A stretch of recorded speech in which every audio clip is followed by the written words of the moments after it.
Bom, nós estamos começando pela segunda vez. O Tom e o Habib estão aqui. Eu tinha mostrado a Dora que vocês viram a imagem, mas não viram o áudio. E o Tom tinha lido uma carta que estava ensejando uma fala minha já de uns 6 a 7 minutos, mas que ficou sem áudio, de modo que a gente vai ter que fazer um replay. Objetivo. Tá. Gostaria de saber como você vê a questão da bebida. Estou passando por profundos problemas conjugais devido ao álcool. Enfim, abismos em que meu esposo se emaranhou, drogas, traições. Ele abriu mão de algumas práticas, mas continua na bebida, o que o deixa agressivo verbalmente, inconveniente. Isso detonou nosso relacionamento. Creio que não separei pela ideia fixa de negar a mim mesma. Por favor, se estou na ignorância espiritual nesta área, me esclareça diante da palavra de Deus, pois tenho pensado em separação. Ele não quer, mas não se posiciona. Obrigado. Bom, a primeira coisa que eu tenho a dizer a você é que a bebida não é o problema é o indivíduo, é o bebedor, é o consumidor. A bebida, não existe absolutamente nada na Escritura contra a bebida.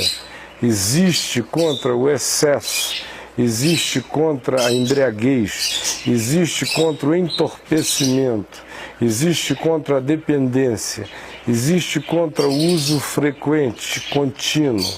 Quando isto acontece, não importa se o indivíduo seja forte ou seja fraco, ele vai viver as consequências.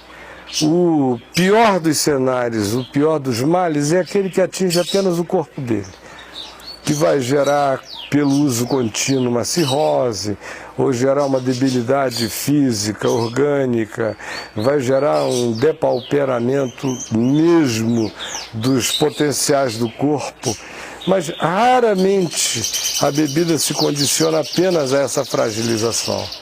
Como o elemento precípio dela é o álcool, e portanto é a alteração de consciência, aonde ela incide de maneira mais perversa e destrutiva, são nos elementos que dizem respeito à interioridade humana. Ela inicia um processo de alteração do humor, mesmo quando é o caso do indivíduo que começa a ficar com o humor alterado para euforia alegre, é um porre, um estado de euforia contínua, é opressivo. Nada que se mantenha na fixidez de um estado único é saudável. A vida é feita de alternâncias. A alegria tem a resposta da alegria, a tristeza tem a resposta da tristeza, a normalidade tem a resposta da normalidade. Esses são os ambientes de saúde da vida. Quando alguém se estabelece em constância num dos polos, ou se estabelece em constância numa invariabilidade, que não importa se houve alegria, aqui não há variabilidade, se houve tristeza, que não há variabilidade, ou seja, a fixação nesses estados é absolutamente insuportável para quem está à volta. A bebida, quando ela começa a ser utilizada com essa frequência, com essa continuidade, com esse hábito, a primeira coisa que ela gera é a alteração de humores. E, em geral, gera a alteração que produz a inconveniência, o indivíduo se torna um falastrão, as censuras desaparecem e os elementos e as pulsões e os instintos, os devaneios, as sugestões ou os pensamentos mais banais que passem pela cabeça são extravasados em frequência. Os que ouvem não têm a obrigação necessariamente de fazer filtros e mais filtros e mais filtros para se protegerem da inconveniência ou da agressividade ou da impropriedade e se ofendem. Sementes ruins são plantadas, sem falar que essa mesma continuidade não tem como não alterar o humor com o passar do tempo. O indivíduo recebe uma hiper manifestação, uma overdose de estímulo alcoólico para liberação, para lassidão relacional, para aquela liberação toda, mas no dia seguinte ele não é aquilo.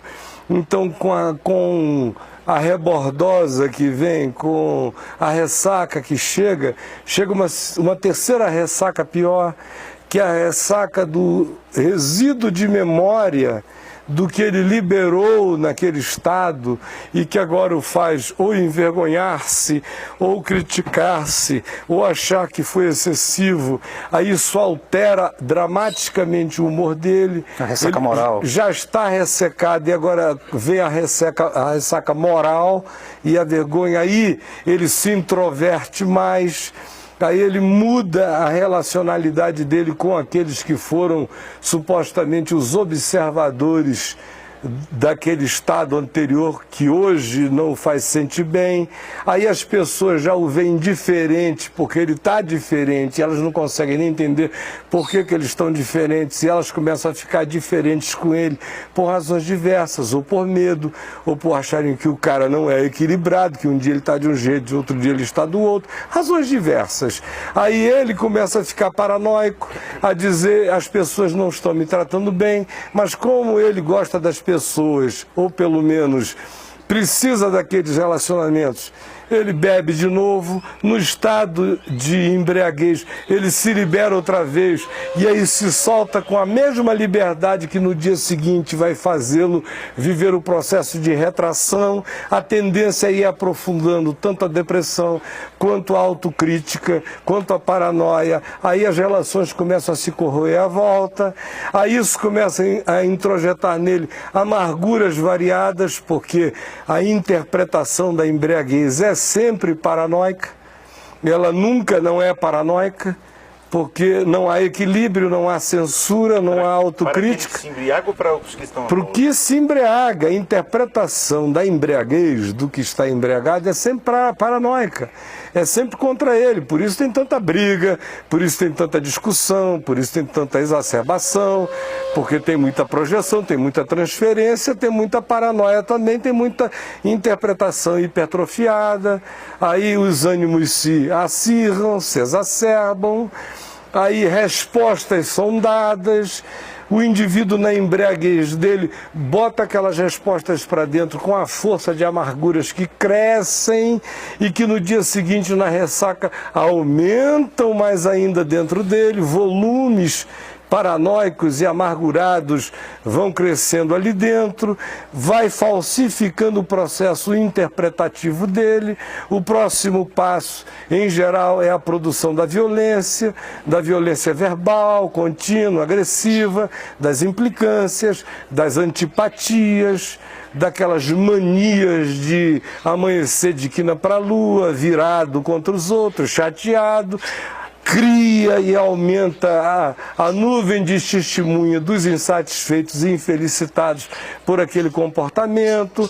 Aí, naturalmente, o indivíduo começa a ficar isolado, ele vai sendo isolado, não por nada, muitas vezes é por medo de que ele solte os cavalos, ou de que ele saia dali e volte para fazer o repeteco da noite anterior.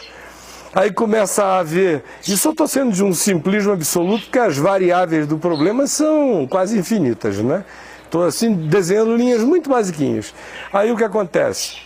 Isso começa a afetar a psicodinâmica familiar inteira, a família começa a identificar naquilo ali um quisto, e aí a tendência do sistema imunológico familiar é ir criando uma cápsula, para ver se encapsula aquele indivíduo, só que no ato do encapsulamento dele, a dinâmica familiar se altera por inteiro. O que acontece é que não há mais liberdade, é todo mundo vigiando aquele cara que pode surtar a qualquer momento. Todas as saídas dele geram sobressalto, ansiedade, medo, pânico. Ele começa a se tornar no inconsciente das pessoas indesejado. Ele passa a ser uma pessoa que se torce para que fique dormindo, se possível, 72 horas.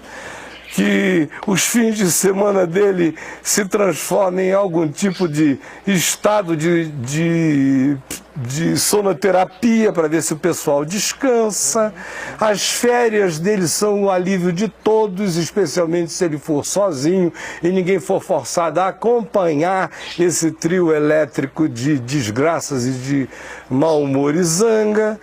Isso vai gerando no coração da família todo tipo de desencontro, dependendo da idade dos filhos. Quanto mais novos, mais medo; quanto mais na adolescência, mais rejeição, mais repúdio, mais ridículo pela interpretação da figura, mais vergonha; quanto mais adultos, mais desejo de distância.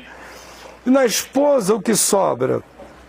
Sobra, na melhor das hipóteses, o que está acontecendo no coração dessa senhora apenas porque ela é crente. Porque se ela não fosse crente, ela já tinha chutado o pau dessa barraca há muito tempo, ou ela já tinha surtado ao modo dela. Tem gente que se vinga de marido assim, desenvolvendo um caso, diz: a minha vida é sofrimento demais para eu não ter qualquer 2 horas de massagem de algum amante fortuito ou contínuo, seja de que natureza for, para me dar algum alíviozinho, eu me sentir mulher no meio de tanta brutalidade ou espancamento, porque a sucessão das violências vão do verbal frequentemente às vias de fato. Então, sinceramente, para lidar com uma pessoa que esteja nesse estado e que não tenha vontade de cura, não há muito a fazer. Não há muito a fazer. Não, a verdade é essa. Jesus chega e pergunta: tu queres ser curado? Se o cara não quiser ser curado, nem Deus pode ajudá-lo. E aí a gente recai em 1 Coríntios 7, onde Paulo diz: como sabes, ó mulher, se converterás o teu marido, ou como sabes, ó marido, se converterás a tua mulher. Ou seja, é uma decisão que, se ela quiser tomar, ela tem que tomar por conta e risco dela. Ela não pode dizer que foi Deus que mandou, que foi profecia, porque a palavra de Deus, contra todo profeta, contra toda especulação mística, diz de modo factual e prático o seguinte: se ele, sendo descrente, aceita viver com você, que é mulher crente, e trata você bem, não coloca você em regime de escravidão, e você deseja viver com ele, viva com ele e seja feliz. É isso que Paulo diz lá em 1 Coríntios 7, para o homem e para a mulher. Se, porém, ele não é cristão, o jugo na consciência é desigual, o jugo no comportamento é desigual, o desencontro é total, o descasamento é absoluto, a desconjugalidade está instituída. Ele não te respeita, te oprime, te subjuga, te escraviza, te infelicita. Paulo diz: olha, eu jamais terei uma profecia para esta mulher dizendo: fica serva minha, porque dentro de 15 anos o Senhor te visitará. A única palavra que eu tenho é: tu não sabes. E se está ruim assim, o teu chamado não é para a vida horrível, o teu chamado é para a vida abundante. De modo que o que ele diz ao escravo, ele diz à mulher na escravidão, ele diz a qualquer ser humano na escravidão: se tu tens a oportunidade de tornar-te livre, aproveita a oportunidade. Só tem que viver em estado de servidão aquele que não tem saída da servidão. Então faça o melhor possível da servidão. Não é o caso dela, especialmente no século XXI. Ela não está vivendo nos dias antigos, onde, se ela deixar esse marido sem ser por causa de adultério, ela virá a ser reputada como adúltera. Ela tem todos os direitos da dignidade humana, tem todo o apoio da sanidade bíblica, tem todo o conjunto de verdades para fazê-la decidir pelo bem, conforme ela entenda que seja vida, segundo o Evangelho. Agora, se ela quiser continuar, não reclame mais, não escreva para ninguém, não se lamurie, assuma isso como seu karma e seja feliz nessa desgraça. É simples assim o que eu tenho a dizer. O que passar disso não é palavra do Evangelho. O que passar disso é especulação que a minha consciência em Cristo não me ordena, nem me permite fazer nem com ela e nem com ser humano algum na face da terra. Se ela ler 1 Coríntios 7, ela vai ver que eu fiz apenas a suma do Espírito do que o Evangelho ensina a respeito de uma desincronia desse estado, de uma desarmonia nesse nível. Quando você visita clínicas onde existem membros da família que sofrem, por exemplo, de um problema crônico como esse de embriaguez, o que você vê é que o indivíduo está todo depauperado depois de 30 anos, de 17, 18, 20 internações, depois da família ter gasto o dinheiro da kitnet que tinha, do fundo de garantia que podia, gasto tudo que tinha. Do cara estar lá todo desdentado, ficando aqueles 4 meses de desintoxicação para voltar e ficar no AA mais 2, 3 meses e depois não se segurar e começar tudo de novo. O mais dramático é você conhecer a mulher e os filhos desse indivíduo naquelas visitas obrigatórias que as clínicas de respeito obrigam os parentes a fazer. O cara está mal, mas a mulher às vezes está 3 vezes pior. Porque ela bebe uma bebida pior do que a dele, ela bebe o absinto da bebedeira dele. Ela não cheira as carreirinhas de pó que ela cheira. Ela cheira o dejeto da cocaína processada na mente perversificada dele, que depois ele obriga a família inteira a cheirar como cocaína de ódio, de amargura, de raiva. E frequentemente uma pobre mulher dessa vive pedindo a Deus por desejar lá num segredo do coração que ela não tem nem vontade de confessar, da mão direita para a mão esquerda, do ouvido direito para o ouvido esquerdo, que a grande vontade dela é que ela fique viúva, para ver se ela tem alguma liberdade, algum ar para respirar na vida. Ora, o Evangelho não manda que alguém fique casado com uma outra pessoa que coloca você num estado desse, de existência em Bangu 1, por causa de uma fidelidade cartorial, obrigada pela religião da perversidade, que não dorme com esta mulher, com este marido. O pastor que obriga isso não aguenta uma mulher assim.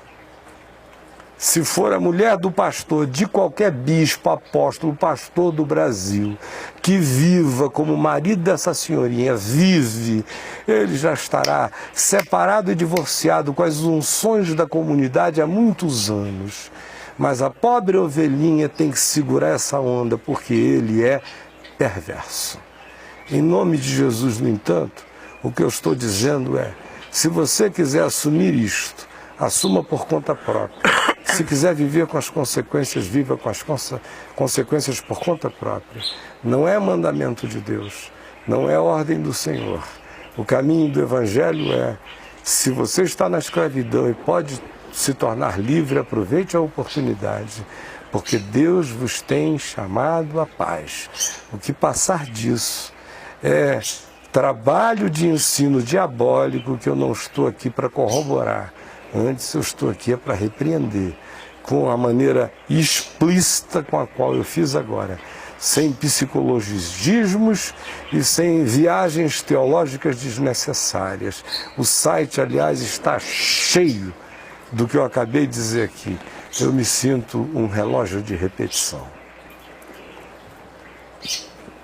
Vamos lá, Caio, isso aqui veio pelo chat. Já não é mais chat? Então as perguntas, porque o chat, a gente, graças a Deus, ficou livre da chatice dos que não se continham, que sofriam dos surtos de chatice crônica. Então agora as pessoas escrevem e vêm para nós as perguntas. Né? É uma mulher de 28 anos, que não será identificada, claro. Já tive uma experiência, sofro de assédio sexual em meu serviço, mas tenho medo de enfrentar meu chefe, me considero uma pessoa medrosa, sem coragem, sem fé. Já tive uma experiência igual quando pequena, meu padrasto, eu tinha 6 a 7 anos, sofri dele abuso sexual. E tenho um medo incrível de enfrentar essas pessoas abusadoras. Ora a Deus para que eu possa quebrar esse ciclo. Sempre sofri muito calada. Mas ela vai ter que quebrar porque quem não quebra vai ser quebrado.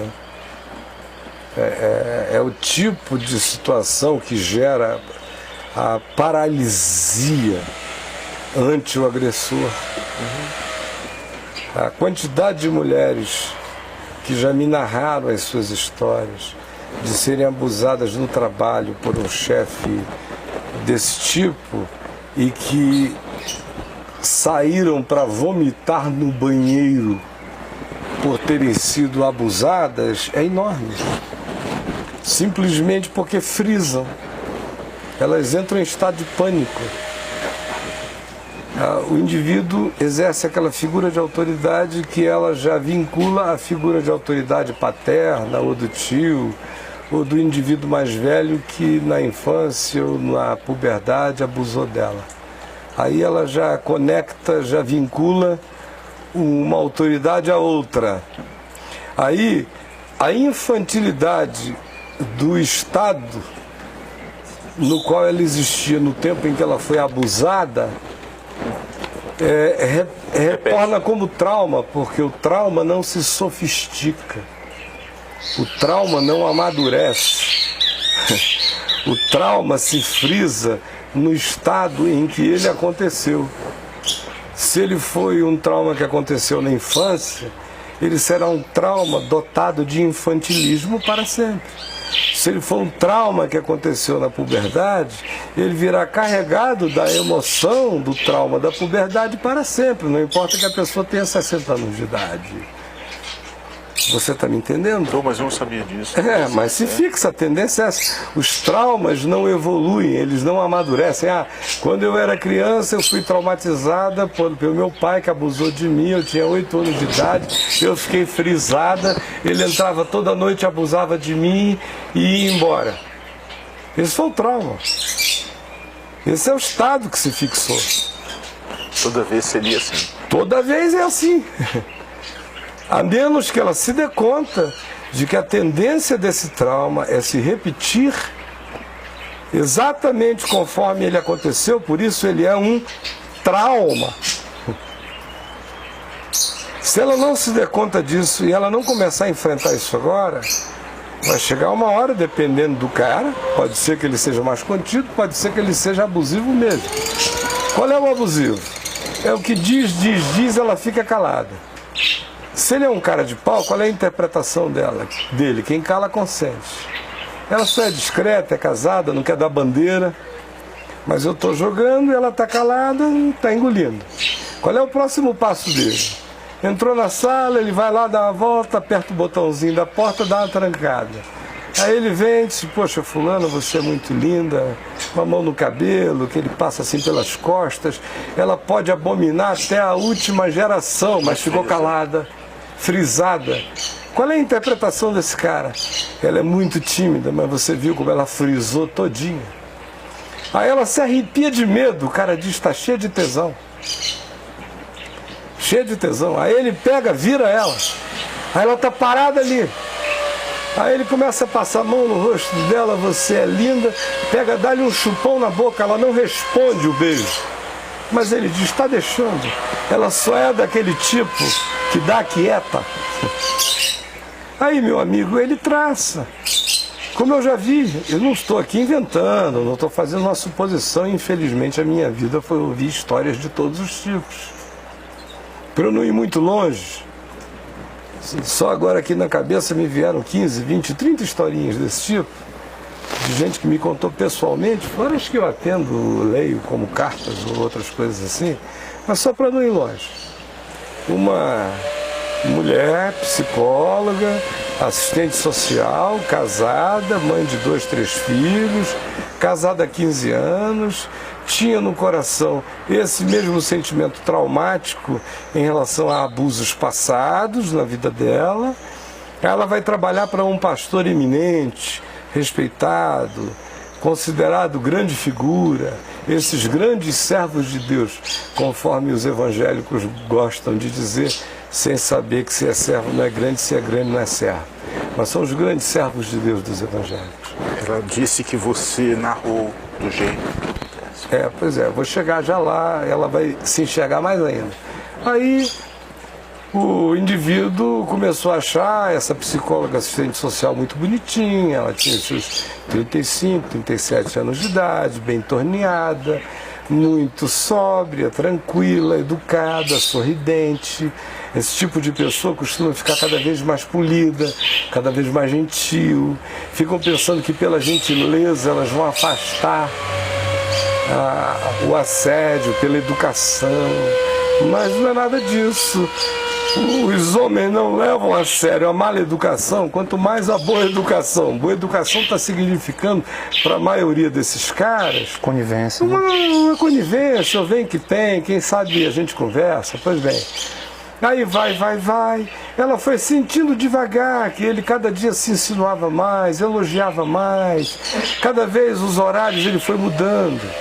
Ao invés de marcar às 9 da manhã, ele foi marcando cada vez mais para tarde, até que ele foi entendendo bem quais eram os horários melhores para ela. Aí ele descobriu que entre 5 e 6 horas da tarde era o tempo que ela gastava para ir pegar os filhos na creche. Aí ele começou a marcar as reuniões para esse horáriozinho.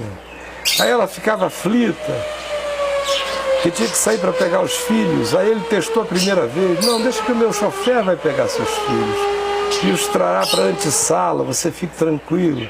Deu certo a primeira vez, deu certo a segunda vez. Ele verificou que entre ir buscar e voltar o prazo era de 1h30, era um tempo legal para ficar só com ela. Na terceira vez, meu amigo, em que se foi pegar as crianças na creche, ele foi, trancou a porta. Tem aqueles gabinetes pastorais hipócritas que tem aquele vidro na porta, supostamente para todo mundo de fora ver que o pastor não está pegando ninguém lá dentro. Mas sempre tem uma cortininha para a hora que ele quer fechar, ou qualquer coisa assim. Ele foi lá, fechou, e falou: minha irmã, eu queria orar com você, antes de qualquer coisa. Aí encostou a bichinha na mesa dele, aí pegou as duas mãos dela aqui, segurou com uma mão só as duas, começou a orar, passando a mão na cabecinha dela: Senhor Jesus, e vem descendo pela espinhela, e contorna a cintura, e apalpa a bunda gorda, daqui a pouco enfia a mão por dentro da saia, vem subindo pela coxa, chega a calcinha para o lado, de repente a mulher sente aquele dedão do homem entrando até onde podia entrar, com todos os movimentos ali, supostamente de uma masturbação de coito manual.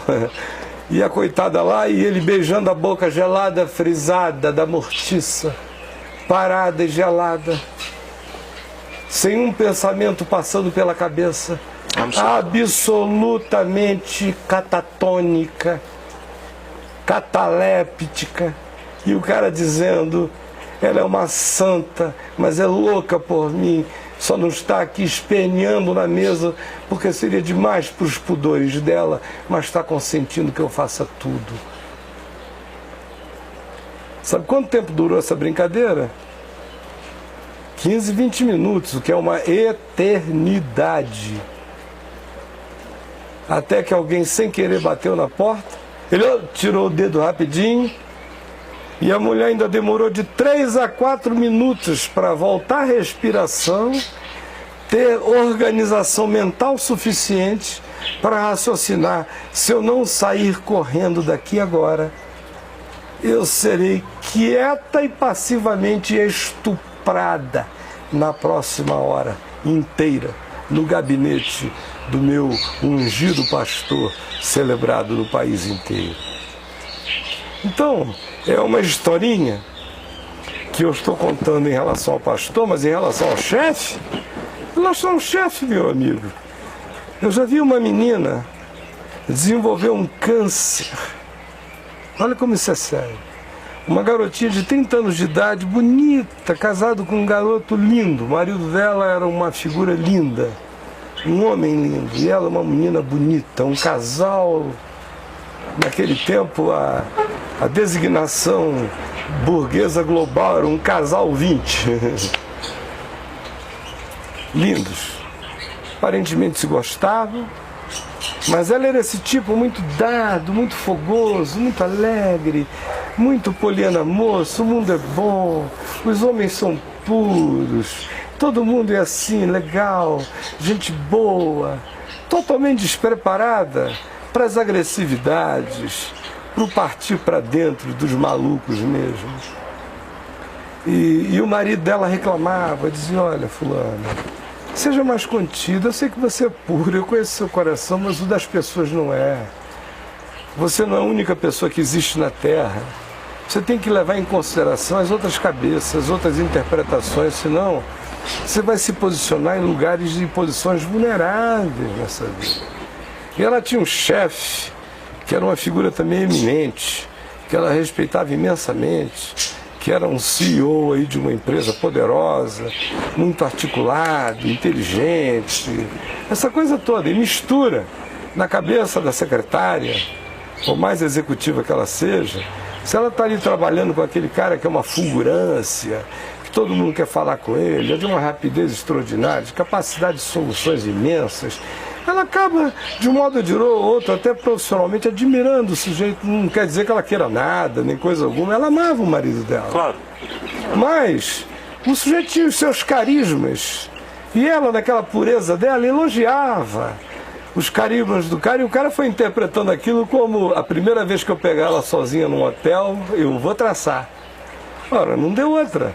Depois de 1 ano e meio, 2 anos de trabalho, ele foi até São Paulo fazer algumas coisas lá e inventou que faltavam alguns documentos fundamentais para a consecução da reunião.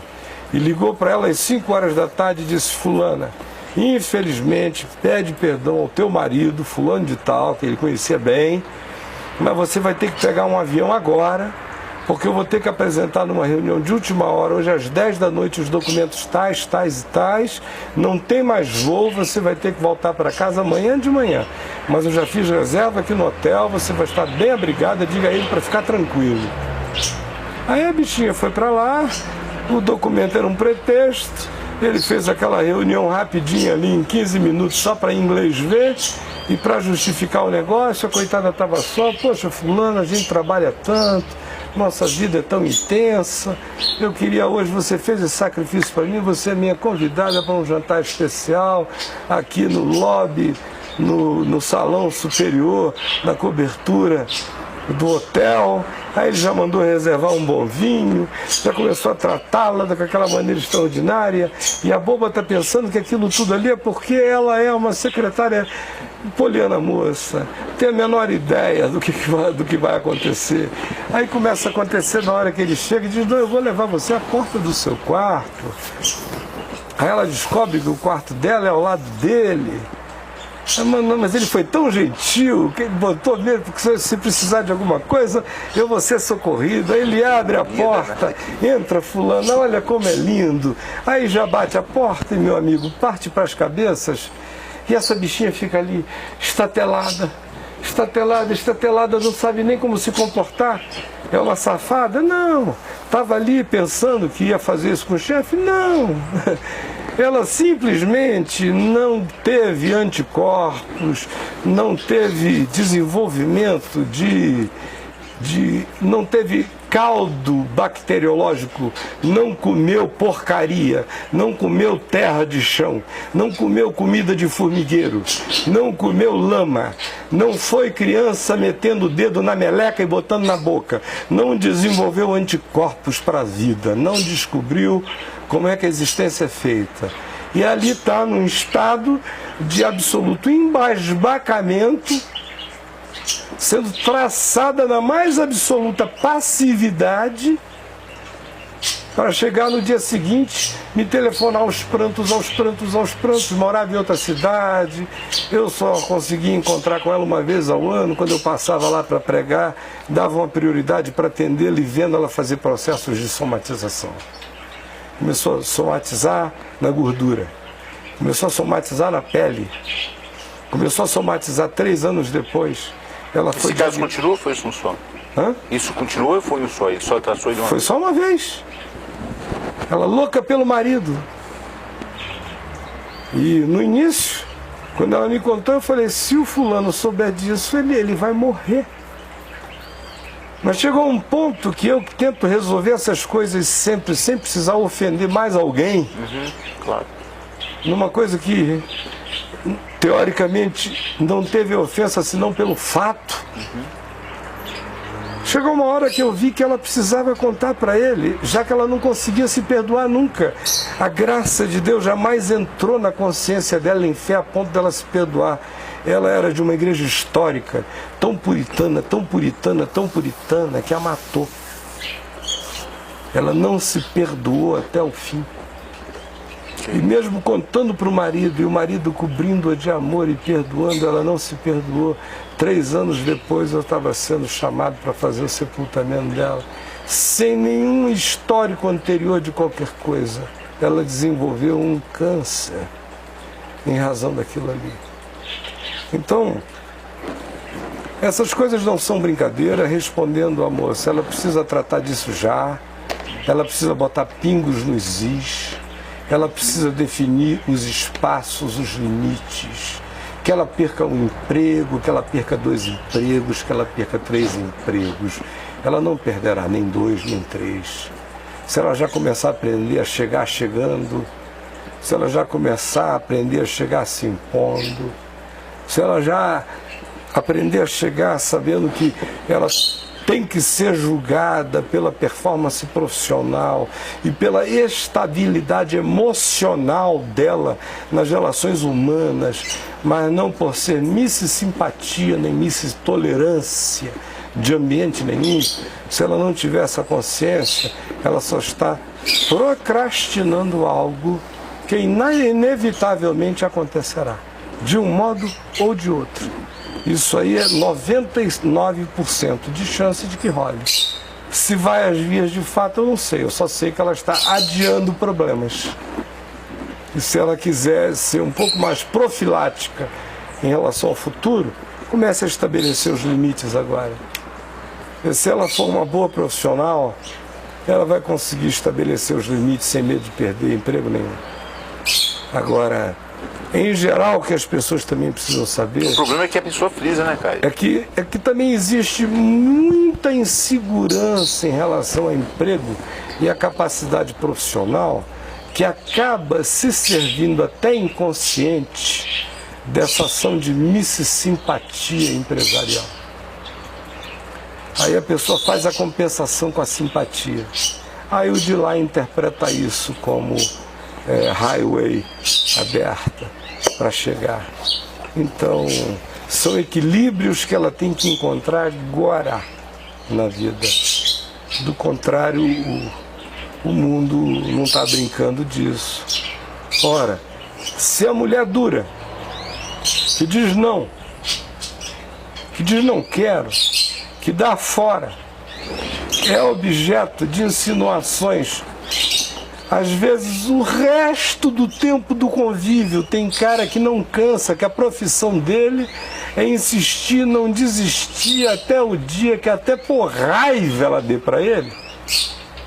Quanto mais uma poliana dessa que o senhor é tão bondoso, aí sai de fininho, meu querido. Sodoma e Gomorra se transformaram em ambientes extremamente pudicos perto do que está rolando nos nossos ambientes de trabalho e para todo lado. Então quem não chegar com seu próprio tutano, com seu carnegão, com suas definições, não pode ficar brincando desse tipo de Orkut relacional no ambiente de trabalho. Porque não dará certo. E as consequências podem ser trágicas para a vida dela.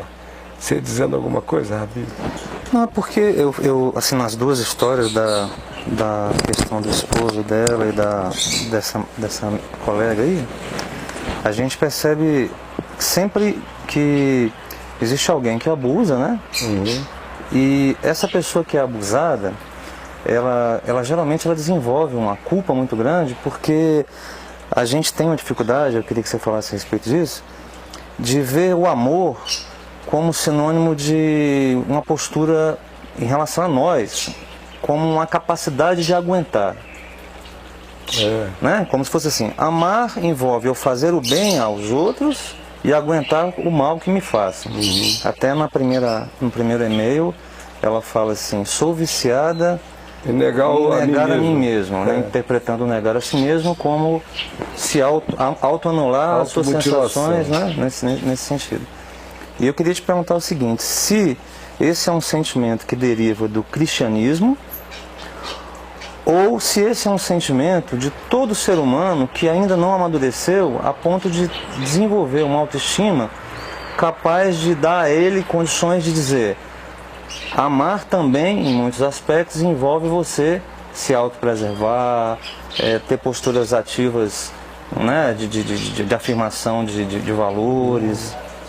Bom, em primeiro lugar, o cristianismo é pai, mãe, avô e bisavô desse tipo de postura, porque o cristianismo advogou, especialmente a mulher, precisava suportar todos os abusos possíveis, do contrário, a adúltera era sempre ela. Isso nunca foi um postulado aplicável ao homem. A mulher no cristianismo tinha que perdoar o homem cretino, safado, que a traísse com quem traísse, desde que ele fosse bom provedor, trouxesse comida para casa, pagasse o estudo dos meninos, não deixasse faltar nada para ela. Até as amigas diziam: está reclamando de quê, fulana? No máximo pede a ele para não ter nenhuma fixa.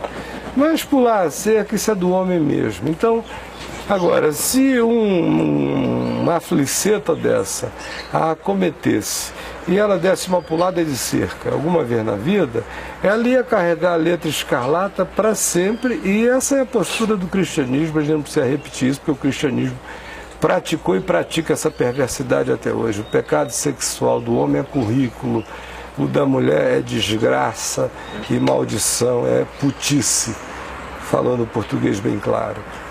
Então, se isso tem a ver com todas as culturas da Terra, não. Tem a ver com algumas. Tem a ver com o hinduísmo, que pratica esse mesmo tipo de superioridade sexista masculina sobre a mulher. Tem a ver com culturas orientais do mesmo matiz e da mesma natureza, mas fora isso, não é necessariamente alguma coisa que se ensine. Por exemplo, o budismo jamais ensinaria, o taoísmo, que uma mulher, na filosofia deles, que uma mulher tivesse que suportar esse tipo de coisa. Até o Islã determina que, se o indivíduo quiser trazer mais uma mulher ou mais uma concubina para dentro da relação, tem que haver o assentimento das esposas anteriores, não pode só chegar e trazer. Então não é necessariamente um conceito universal. Essa é a primeira coisa. A segunda é que, com relação a amar alguém, Jesus disse que eu jamais vou amar alguém se eu não amar a mim mesmo. Se eu não tiver respeito e amor por mim mesmo, eu não tenho amor para dar a mais ninguém. Segundo lugar, ela não está negando o si mesmo nessa história. Ela está matando o eu dela, ela está matando a pessoa dela.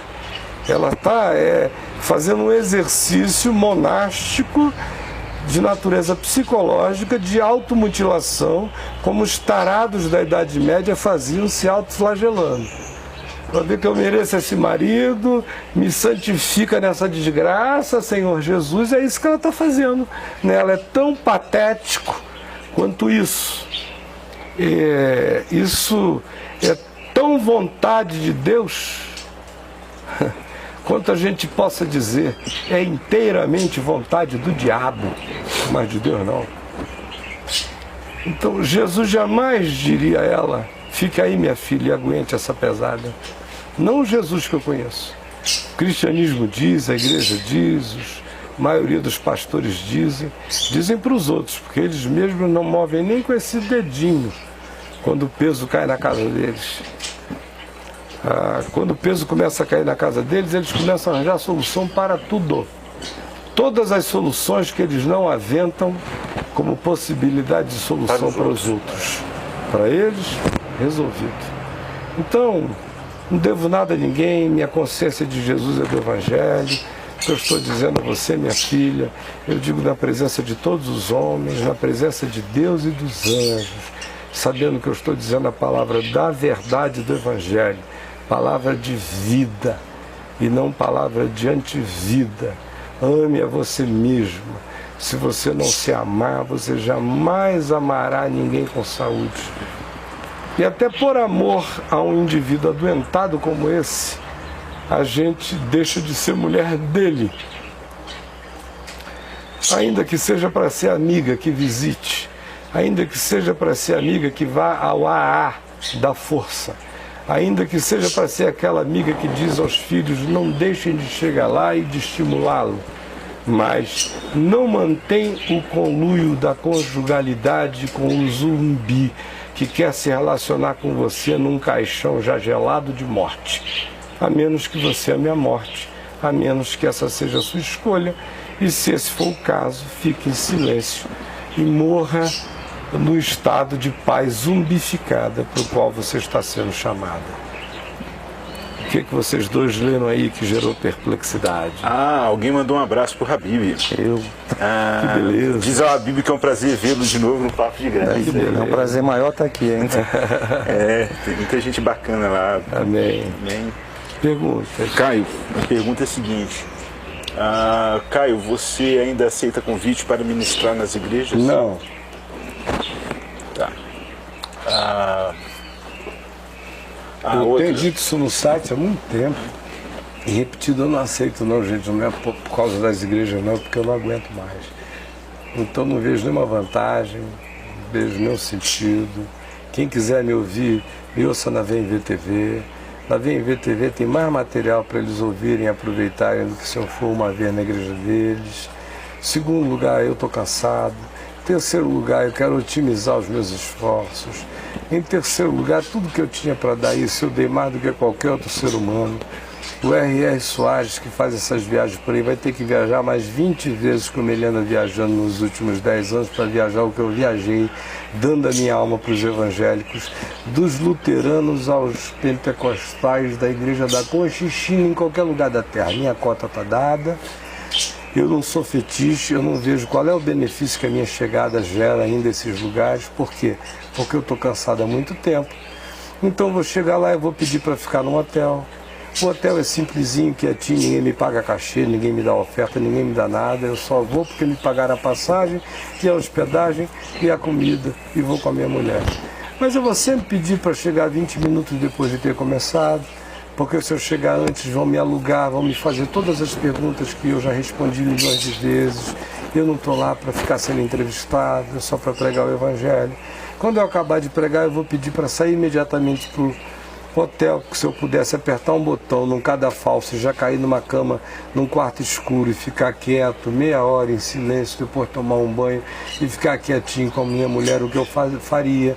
É isso que eu vou fazer. Então eu não vejo qual é a vantagem de eu ir, a menos que seja para uma relação fetichista, que eu não quero alimentar em ninguém de dizer, o Caio esteve na nossa igreja, subiu neste púlpito, abriu esta Bíblia neste capítulo, até pregou com tanta veemência que cuspiu em cima.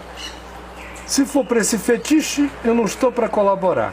Se for para o Evangelho, eu estou dando mais do que estão pedindo. Na VMVTV tem milhares de coisas lá, e haverá de ser milhares de milhares. Para quem quiser edificação, vá lá abaixo, cresça. Recomende na igreja que todos vejam. Se quiser que a comunidade inteira veja, pegue essas mensagens que eu prego todo domingo, toda quarta-feira à noite ao vivo, ou faça um download daqui a achar melhor, projete num telão lá na comunidade. O evangelho vai gerar o mesmo efeito. Eu nunca beijei Paulo, nunca abracei Paulo, não sei como era o cheiro de Paulo, não conheço a metragem de Paulo, não sei como era o cabelo dele, nem a cor dos olhos dele, nem coisa nenhuma dele, sou amigo dele, não sinto falta de abraçá-lo, nem de beijá-lo, nem de cheirá-lo, nem de coisa alguma. As cartas dele me são tão íntimas que parece que ele vive comigo de dia e de noite.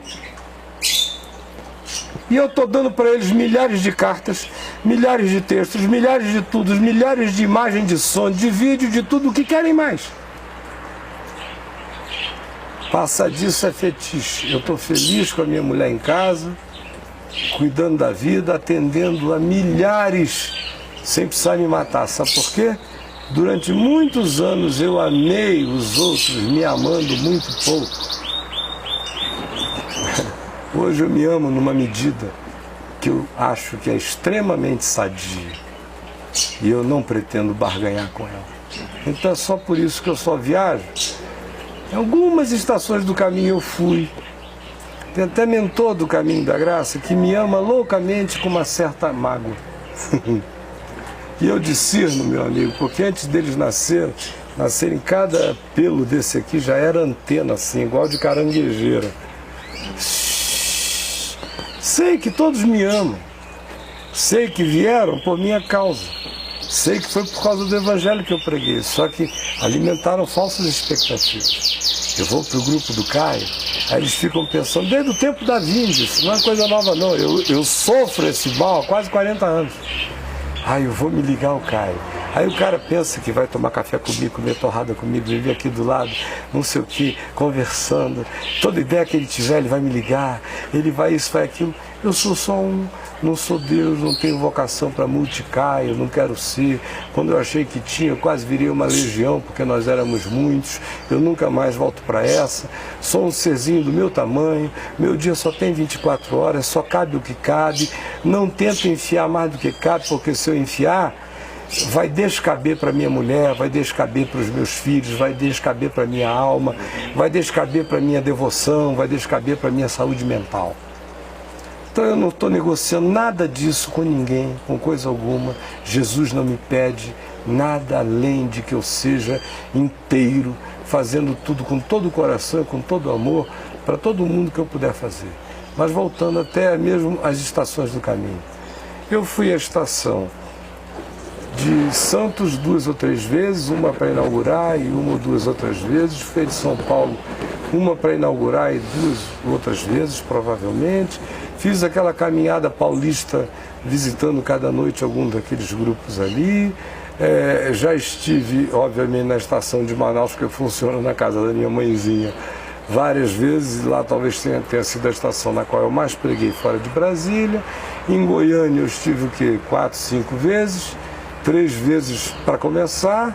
No tempo que você estava lá, eu fui 1, 2, se tanto, uma vez, né? Agora com o Tiaguinho eu nem fui ainda, fui lá fazer o casamento dele apenas. Anápolis eu fui 2 ou 3 vezes, nunca mais fui, e tem milhares, centenas de outras se espalhando por aí. O Marcelo está chegando ao Japão. Por quê? Porque o Cláudio estava aí há 3 anos querendo que eu fosse ao Japão e eu não estou podendo ir. Não estou sentindo que nesse momento da vida essa seja uma pulsão dentro de mim para ir. Eu tenho recebido convites para ir para o Japão, para a China, para a Índia, para a Malásia, para onde você quiser, a minha vida inteira.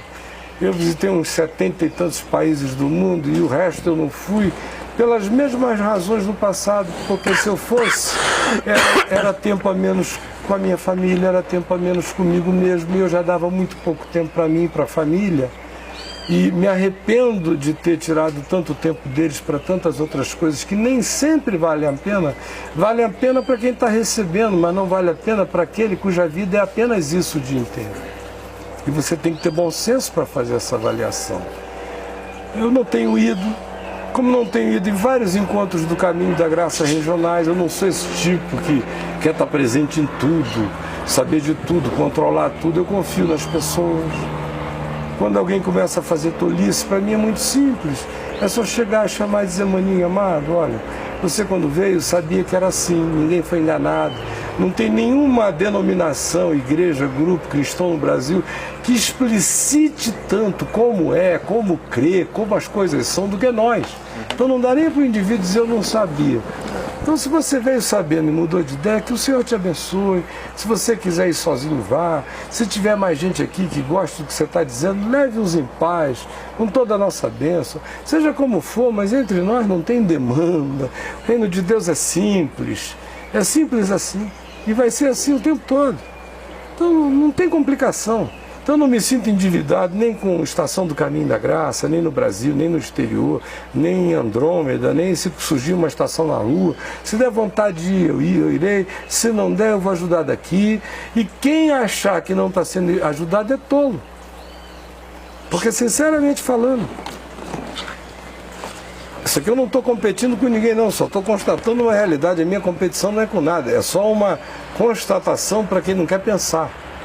Quem é que oferece mais material para edificar, para consolar, para exortar, para admoestar, de graça, em áudio, em vídeo, em livro, de graça, o dia inteiro, falando da glande ao cordeiro imolado antes dos tempos eternos.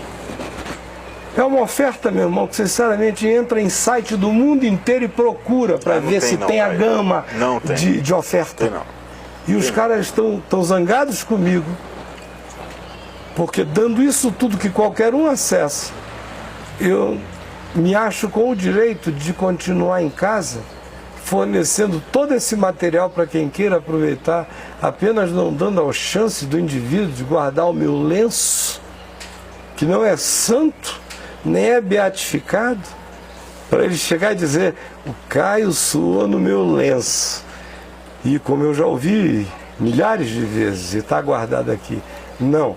Eu estou tentando ver se o Senhor me der mais 5 anos de vida, mais 10, mais 15, mais 20, mais 30. Eu não quero pôr limite à graça de Deus, mas 120, se Ele quiser, Ele é que sabe. Eu quero que esse tempo seja usado da melhor maneira possível, desenvolvendo gente madura, e não crianças fetichizadas. Deixa eu dar um exemplo do Habib. Habib é meu amigo amado, querido, ele sabe o quanto eu amo.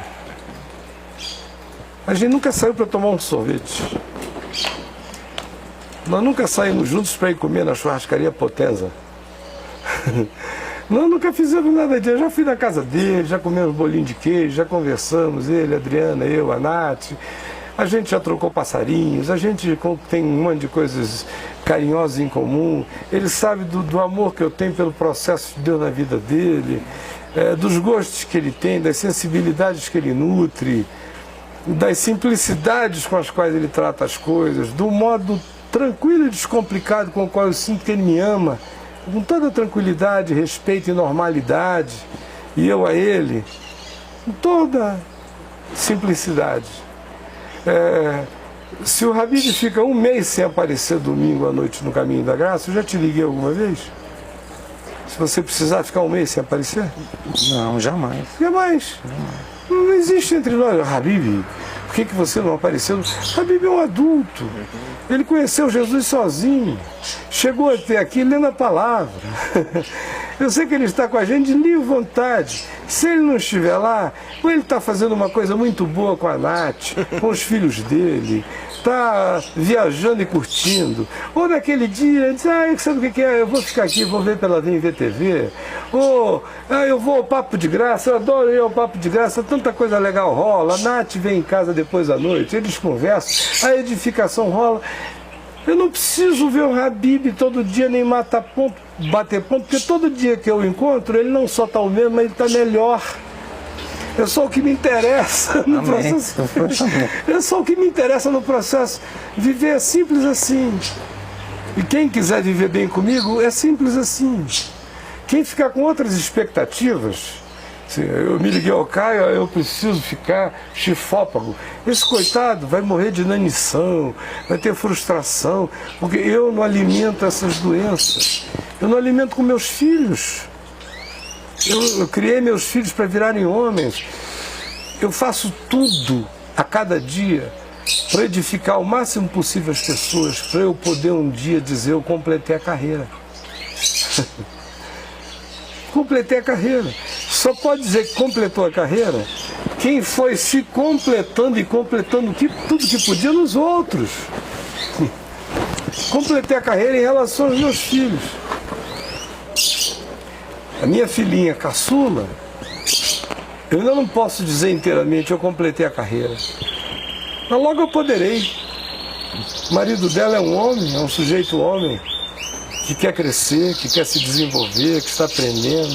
Ela é uma menina que quer crescer na vida, que tem responsabilidade. A vidinha deles, eles tentam fazer tudo organizadinho, tudo bonitinho. O meu estímulo como pai é dar a eles agora cada vez mais o aniço, o caniço, o anzol, para eles aprenderem a pescar, para eles abrirem a indústria pesqueira e me convidarem: papai, vem aqui comer, olha só, esse tambaqui que a gente pegou. Aí eu vou lá, Aí eu digo, completei a carreira. Essa é a alegria de um pai. Essa é a alegria de um pastor. A minha alegria é toda vez que, por exemplo, eu precisar ficar 1 mês, 2 longe de Brasília, como eu fiquei quando meu pai ficou dodói lá em Manaus, eu fiquei com ele, eu fiz 3, 4 pregações de lá no telão. Saudade do povo, sabendo que o povo estava com saudade de mim, mas nenhum medo de que eu ia chegar aqui e o caminho estaria reduzido a nada, porque eu não estou discipulando imbecis. Não estou. Eu estou fazendo um trabalho para eu poder morrer. Para eu poder morrer como todo mundo vai morrer. Para eu poder morrer e dizer, tu, porém, para você, Fonseca, para você, Habib, para você, Chico, para você, Jack, para você, Rômulo, para você, Marcelo Quintela, até para quem acha que não precisa, para você, Bragantino, tu, porém, para todo mundo. Porque se de algum modo eu estou aqui e tem todo esse pessoal dizendo é com você que a gente anda, é porque eu não sou um anão entre os anões. Todo mundo reconhece em mim algum tipo de maturidade, ou pelo menos de entendimento fruto de muito espancamento na palavra e na existência. Para valer alguma coisa. Com certeza, vai. Então, se é assim, vamos simplificar o processo. É assim porque assim é. Agora, como eu não estou aqui querendo nenhum culto pessoal, nem coisa alguma, e meu trabalho é para Jesus de Nazaré, é só para Ele que eu trabalho, eu não quero entrar em hall de fama nenhum, eu não preciso de nada disso. Se eu nutrisse isso, eu tinha estado em tudo o que eu quisesse a minha vida inteira, porque entrar nisso é a coisa mais boba do mundo. Eu fui a vida inteira fazendo contracultura em relação a isso. Não indo, não aparecendo, dizendo que não queria, que eu não gostava. Você já viu todas as medalhas que eu tenho, que já me deram aí de cidadão, de tudo que é lugar da terra, está tudo pendurado aí por essas árvores. Os caras chegam folheado a ouro. Que é o melhor lugar junto com manga. Porque eu vou botar na minha parede uma coisa brega daquela ali, eu não pedi, nunca dei a mínima. Aí tem gente que pode dizer, o Caio faz isso para virar assim, do contra. Não, é porque no galho da árvore aquilo fica legalzinho. Fica bonitinho, tanto é que todo mundo passa e diz, que gracinha, o que é isso? Aí eu digo, né, a maior honraria que dão lá no estado de São Paulo, no estado do Rio, no estado de Minas, no estado do não sei o quê, não é aqui, não é no galho. Um dia você tem que filmar, porque parece que é mentira, mas é. Não precisa não. Tá ali, muito engraçado. Mas então, meu irmão, é simples assim. Ai. Vamos lá, Caio. Tem uma oração para o final. Que me pediram aqui, tem uma oração, um pedido de oração. Mas tem mais uma pergunta aqui. Vai antes ela, agora vai, né? Vai. Pastor Caio, preciso muito de sua ajuda. Sou um pastor que estou envolvido com uma pessoa com raízes nos testemunhas de Jeová. A longo prazo, qual o seu discernimento? Qual a probabilidade de dar certo ou não, segundo a sua experiência? Ele não falou que tipo de envolvimento. Não, é afetivo. Ele namora com alguém. Ele está namorando, certamente. Uma testemunha. Porque eu ainda ligo pastor, a gente casado, entende? Mas eu acho que ele está, assim, do ponto de vista da matemática, da sabedoria da vida, ele está comprando problema para ele. Já é complicado, meu amigo, como a pessoa com quem você case, amando, apaixonado e tudo, que diga, quando você diz Jesus é Deus, ela diga é sim. E não diga não, é uma emanação da divindade. Já é complicado. Já é complicado quando em todas essas questões de fé está tudo nivelado e sincronizado. Agora imagina, aí eles casam, aí a filhinha nasce com um problema sanguíneo. Ele vai o quê? Se divorciar da mulher para fazer a transfusão de sangue? Ele vai se converter aos testemunhos de Jeová, do contrário, ele não fará parte dos 144 mil. Como é que vai ser isso aí? Então, nada contra os testemunhos de Jeová, eu só estou dizendo que ele é pastor. O pastor precisa, mais do que qualquer outro indivíduo, estar casado com uma criatura humana que tenha muita comunhão mental, que entenda as dificuldades do fato de que ele é demandado mais do que normalmente outras pessoas são demandadas, de que pelas razões do coração e da solidariedade, ele tem que muitas vezes sair fora da hora, dar atenção fora da hora, abrir alguns espaços fora de hora para atender. A vida já traz um monte de demandas quando você, sincera, honesta, pura e solidariamente é um pastor. Agora imagina você ainda tendo que lidar com esse contraditório, que vai da sua prática pastoral à sua confissão de fé até a questão médica, como por exemplo, Deus o livre de chegar numa situação dessa, Claro. de uma transfusão ou nele, ou num filho, ou nela. Como é que ele vai lidar com isso? Então, ela pode ser linda, gostosa, maravilhosa, mas sinceramente deve haver outras mulheres legais, bacanas, para ele conhecer e que não carreguem um agravante desse. Eu, sinceramente falando, não casaria com essa mulher por uma razão simples.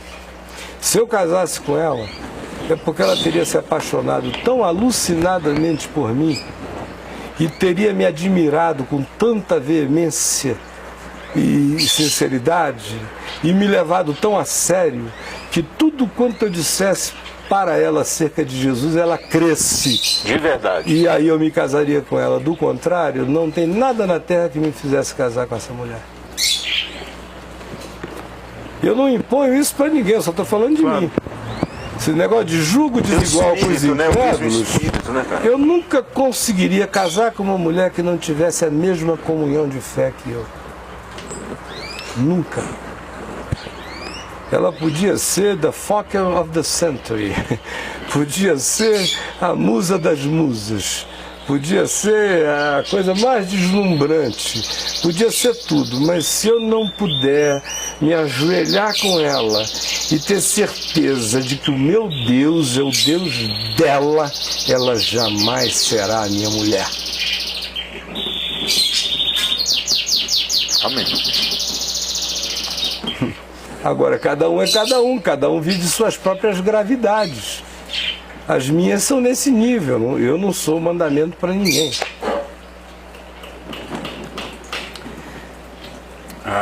Querido irmão Caio, a Miriam está escrevendo: agradeço as orações por meu marido Peter, de Berlim. Ele está reagindo muito bem ao segundo tratamento de quimioterapia. Amém. Ela também escreve: o papo de graça também é papo de oração. Aleluias, que Deus abençoe todos vocês. Amém. Amém. Essa foi aquela irmã pela qual nós oramos. O marido dela é dono de uma padaria, ele é alemão. Ele se submeteu a uma intervenção cirúrgica, agora está fazendo tratamento de quimioterapia, não é isso? Está respondendo muito bem ao tratamento, ele está grato. Ela me escreveu dizendo que ele teve um profundo acesso de choro grato ao saber da nossa oração por ele, e eu peço que todos os que puderem continuem a orar por esse nosso querido. Também há uma pessoa que me escreveu hoje de manhã, eu não sei se é essa carta que porventura chegou aí a você. Eu vou fazer a oração. De uma pessoa que está vivendo um problema de opressão espiritual em relação à namorada. É um rapaz que me isso escreveu. mesmo, tá aqui a É carta. isso aí? Você quer ler? Deixa eu ler agora. É que está no site a resposta? Irmãos, Eu acho que eu colei no site a resposta. peço que orem por mim, meu noivo. É isso? Eu acho que é. Depois de estarmos juntos há 4 anos, ele diz estar em dúvida Não. e terminou. Mas quando falamos, ele chora, diz não ter certeza do que faz. Ele ainda não conhece ao Senhor, ele está pedindo oração, né? Ele ainda não conhece ao Senhor, mas o Senhor já nos prometeu o casamento e a salvação dele. Bom, eu já queria dizer que o Senhor já prometeu a oração, isso tudo, eu não posso participar porque eu já vi, a maior parte da minha vida, que 99% disso acaba em desgraça, frustração, infelicidade. Então eu não quero ter parte com esse auto-engano. Leia 1 Coríntios 7 e veja se você pode sustentar, à luz do que Paulo disse, essa declaração de que o Senhor prometeu. Porque Paulo não conseguiu fazer essa promessa a ninguém. Como sabe? Então, se você quiser ir, não transfira a culpa para Deus. Diga, olha, eu amo loucamente, tenho um tesão desenfreado, não sei viver sem ele, topo qualquer coisa, vou assim mesmo, se der certo Deus, se der errado a culpa é minha. Mas, por favor, não coloque isso na conta de Deus, eu estou pedindo a você com todo amor, em nome de Jesus, porque isso é auto-engano, é uma falácia com a qual eu jamais consentirei. Porque se o Senhor falou isso a você, não faça disso uma declaração para outros. Porque, como declaração para outros, ela é extremamente perigosa. Como confiança, a sua fé que tu tens, tenha para ti mesmo. Eu jamais teria essa fé para mim mesmo, a menos que o Senhor tivesse me mandado o anjo Gabriel e falar. Se tivesse sido uma subjetividadezinha, eu desconfiaria muito mais, era do engano do meu coração, querendo que dê certo a qualquer custo e fazendo como 99% das pessoas fazem, transferindo o capricho do coração, fazendo tornar-se uma promessa ungida de Deus, uma profecia para o futuro. Eu acho isso perigosíssimo. E foi o que eu iniciei o programa aqui hoje dizendo a respeito. Né? Mas o que eu quero orar mesmo é por um irmão que escreveu dizendo que ele está namorando uma moça, não é há muito tempo. Ela foi já casada antes, ou se não foi casada do ponto de vista das regimentalidades da igreja, mas ela teve um vínculo que a gente pode chamar de casamento, ela gerou 2 filhos e se converteu. Ele diz que ela é uma mulher, gente boa de Deus, legal, gente fina. Mais velha do que ele é mais novo do que ela, creio que 10 a 14 anos por aí. Ele está gostando dela, mas o problema é que desde o divórcio dela, que não foi um divórcio consensual e muito menos uma decisão que tenha procedido dela, mas foi descrito como um abandono do marido, está lá no site a carta. Desde esse período ela se sente espiritualmente oprimida. E de várias maneiras, quem quiser o detalhamento, lá no site a carta dele está completamente detalhada. Eu fiz algumas sugestões a ela e a ele, disse o que ele precisava fazer, sugeri uma quantidade enorme de textos que estão lá para serem lidos, internalizados e cridos. E eu queria apenas orar com ele e com ela aqui agora, porque de fato o que eu consigo discernir do que ele me escreveu é que o problema espiritual dela tem uma junção profundamente psicológica. O fato de que esse negócio ter começado a se deflagrar depois que o marido a abandonou, e ela tem um histórico de autoimagem negativa, baixa, de autovitimização, não é incomum que num momento como esse de abandono, a pessoa se sinta de fato tão inferiorizada, tão horrível, que o inconsciente dela se identifique com o pior arquetipo, com a pior caricatura, com a pior figura, com a pior imagem, com a pior possibilidade que ela consiga encontrar, e essa pior possibilidade é o diabo. E aí, não é uma coisa deliberada, isso dá em cabeça de crente também, o inconsciente é cheio de labirintos. Faz a identificação, aí inicia um processo de autopunição. Autopunição por se achar feia, indigna, desinteressante, não carismática, abandonável, todas essas coisas que começam a crescer no coração.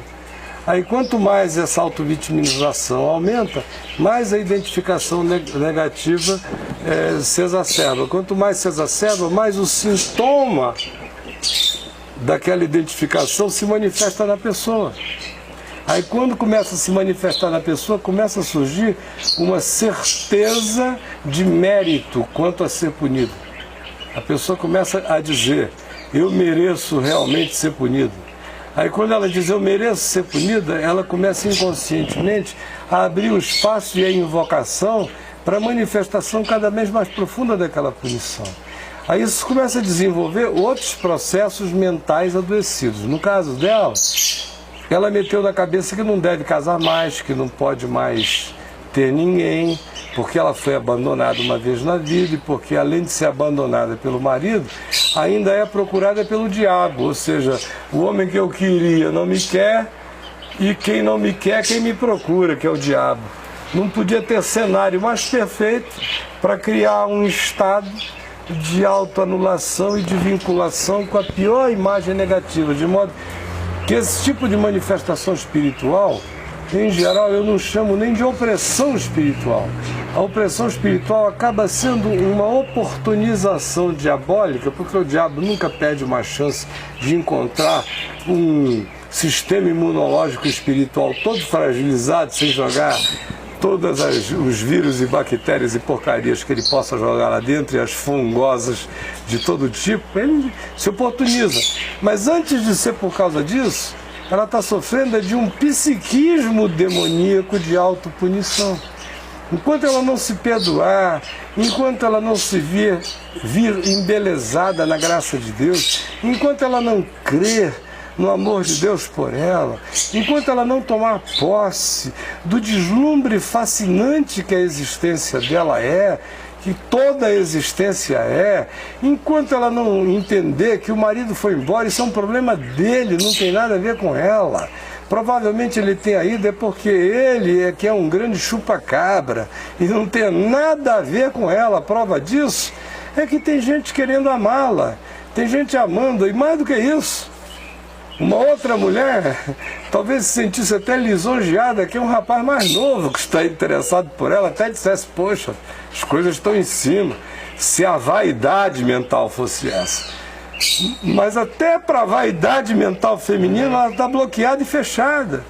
E o rapaz querendo chegar, e ela dizendo que quer, que gosta e tudo, mas determinou que esse é o karma, essa é a punição. Então, o pior diabo dela é ela nesse caso. Ela tem que quebrar esse paradigma, esse processo, deve entrar de cabeça na leitura do Novo Testamento, lavar a mente, mergulhar ali no site, que à medida em que ela for lendo e ela for tomando consciência da graça de Deus, da presença de Jesus vivendo nela, esse negócio desaparece como uma névoa, em nome de Jesus.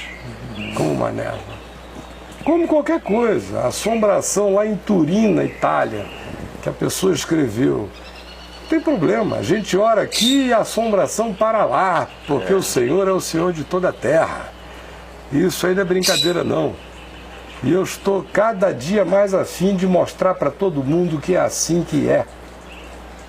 Hoje de manhã, por exemplo, eu preguei aqui no programa que irá ao ar domingo que vem aqui em Brasília, sobre esse mundo espiritual. Eu venho falando muito nisso aqui no programa de Brasília, mas hoje eu escrachei um pouco mais. E falei para as casas todas que estão cheias de gente oprimida, cheia de diabo, diabo nos processos mentais, diabo nas noites, diabo nas insônias, diabo nas aparições, diabo nas assombrações, diabo nas visagens, diabo nos casamentos entre doença mental e problema espiritual, diabo nos processos de retroalimentação de coisas que começaram como um fenômeno psíquico e acabam se transformando num conluio espiritual. Toda essa diabrada. Eu falei, olha, o que eu tinha a dizer é o seguinte, Jesus liberta. Agora, se você está nesse estado e quiser saber como é que é, venha hoje à noite ao La Salle que eu estou esperando, e não tem diabo e nem casta. Se aparecer, sai. Em nome de Jesus. Porque é assim que é, meu irmão. Nunca foi diferente, não será diferente agora. Em nome de Jesus. Então toma posse e crê. Graças a Deus. Quem está falando isso não é um fanático, não é um doido, não é um sujeito que vive com a cabecinha nisso, não. É que, como eu não sou fanático, a minha cabeça está aberta para o mundo quântico mais íntimo e para o mundo espiritual mais indiscernível Quem tem Jesus viaja em qualquer dimensão da existência, com âncora e sem medo. E dizendo, pode aparecer qualquer criatura, porque não tem poder, não nasceu essa nega que me separe do amor de Deus, que está em Cristo Jesus, Amém. o nosso Senhor. Amém. Nós vamos orar agora. Amém. Senhor Jesus, as TVs estão aqui, mas nós não estamos nem aí para elas. Amém, Senhor. Nós estamos diante de Ti. Ninguém está aqui fazendo número. Se não tivesse mais ninguém, é assim mesmo que a gente ora, Tu sabes. Eu só estou pedindo porque eu creio, é por isso que eu estou falando. Praticamente como Tu disseste, Pai, eu sei que Tu sempre me ouves, mas eu estou assim falando por causa dessa multidão presente, para que todos creiam que Tu enviaste Jesus. E eu peço que aonde quer que haja alguém tendo fé, Amém, Senhor. para ser curado, para ser liberto, Amém, Senhor. para ser desagrilhoado, para ser desanuviado, para receber a posse da promessa que vem de Deus e não das mentiras dos falsos profetas e dos videntes de ilusões, mas as promessas que nascem do chão da verdade e da fé. Eu peço que todo aquele que tiver recebido fé para se apropriar da graça desse mais valente que chega e ninguém entra mais, Amém, Senhor. que isso esteja acontecendo agora, Amém, glória a Deus. aqui e em qualquer lugar do mundo, Amém, Senhor. Abençoa aonde Moisés. haja alguém invocando o nome do Senhor Jesus. Eu sei que assim está sendo feito, já foi, já é, Amém, em Senhor. nome de Jesus. Amém. Amém. E como já foi, já é, eu quero pedir a você para escrever para papodegraca @vmvtv.com.br, contando aqui para o Tony o que Deus está fazendo na sua vida, o que Ele está fazendo mesmo, Amém, glória a e Deus. jamais será diferente. Amém, graças Gente a Deus. boa de Deus, obrigado. Habib, terça que vem que você volta? Terça e quinta, tudo de novo. Graças a Deus. Beijão para todos. Tchau, tchau, tchau. Bye, bye, bye, bye. Bye.